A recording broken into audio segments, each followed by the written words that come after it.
تو آپ تھوڑا سا غور فرمائیے، جب نبی کریم صلی اللہ علیہ وسلم نماز شروع فرما رہے تھے، کیا اللہ تبارک و تعالی اس وقت اس بات پر قادر نہیں تھا کہ نماز شروع کرنے سے پہلے ہی جبریل امین کو بھیج دیا جاتا اور وہ آ کے بتاتے نعرہ اتار دیجئے؟ نہیں، نماز کے دوران جبریل امین تشریف لائیں، کیا آپ یہ کہیں گے کہ اللہ کو پہلے معلوم نہیں تھا بعد میں معلوم ہوا؟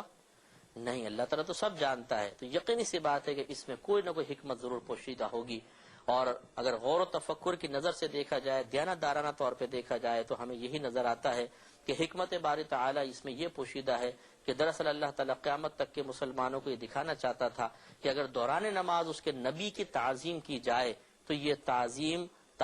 باری تعالیٰ کے منافی نہیں ہے، اور یہ تعظیم درکار ہے نماز کی حالت میں بھی کہ نبی کریم کا ادب کے ساتھ خیال لایا جائے۔ اب آپ دیکھیے کہ آپ اگر بالفرض نبی کریم کا، چلیں آپ کہیں گے اس زمانے میں تو سرکار تھے تو تصور آ رہا تھا تو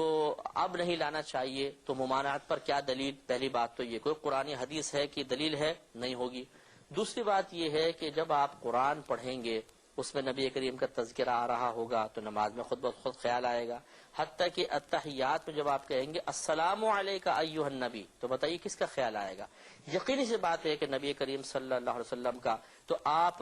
کیا کہتے ہیں اس بارے میں کہ کیا اللہ تبارک و تعالی سے یہ پوچھنے کی جرات کی جائے کہ اللہ تعالیٰ جب نبی کریم صلی اللہ علیہ وسلم کا نماز میں خیال لانا شرک کی طرف لے جاتا ہے تو نے کیوں اس سلام کو ہمارے لیے لازم کر دیا کہ جب ہم یہ سلام کریں گے تو توجہ نبی کریم کی طرف جائے گی اور معاذ اللہ ثم معاذ اللہ شرک کے ارتکاب کا کوئی پہلو نکل آئے گا؟ یقینی سی بات ہے کہ جرات کوئی بھی نہیں کر سکتا۔ اللہ تبارک و تعالیٰ سے دعا ہے کہ ہمیں تعظیم رسول کو سمجھنے کی توفیق عطا فرمائے اور مسئلہ تعظیم کو دیانتدارانہ نظر سے دیکھنے کی توفیق عطا فرمائے، آمین۔ وآخر دعوانا ان الحمدللہ رب العالمین۔ پچھلی دفعہ جو ہمارا آخری ٹاپک تھا، یا یہ کہہ لیں کہ آخری جو ہماری بات چل رہی تھی وہ یہ تھی کہ کیا نماز میں نبی کریم صلی اللہ علیہ وسلم کا خیال مبارکہ لانا یہ شرک کا مرتکب تو نہیں بنا دیتا اور ناجائز تو نہیں ہے؟ تو یہ ہم نے آپ کو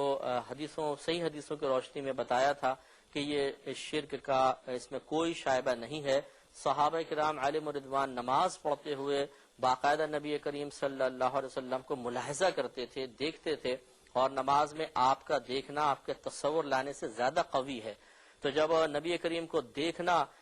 یہ تعظیم باری تعالیٰ کے منافی نہ ٹھہرا، اس کے خلاف نہ ٹھہرا، اور نبی کریم صلی اللہ علیہ وسلم کی طرف سے بلکہ خود اللہ تعالیٰ کی طرف سے کوئی تنبیہ وارد نہیں ہوئی، کوئی ڈانٹ ڈپٹ وارد نہیں ہوئی، کوئی عتاب نازل نہیں ہوا، تو ثابت ہوا کہ یہ عمل اللہ تعالیٰ اور اس کے رسول کی بارگاہ میں قابل گرفت نہیں بلکہ محمود ہے، اچھا ہے۔ اگر اچھا نہ ہوتا تو اس سے روک دیا جاتا کہ اللہ تعالیٰ اور اس کے رسول کبھی نہ تو حرام چیز کو پسند کرتے ہیں اور نہ نفوس قدسیہ سے خصوصی طور پر بیکار قسم کے کاموں کو پسند کیا جاتا ہے۔ تو یہ عمل، اس میں کوئی ناجائز پہلو نہیں ہے، اس پہ بھی توجہ رکھنی ہوگی۔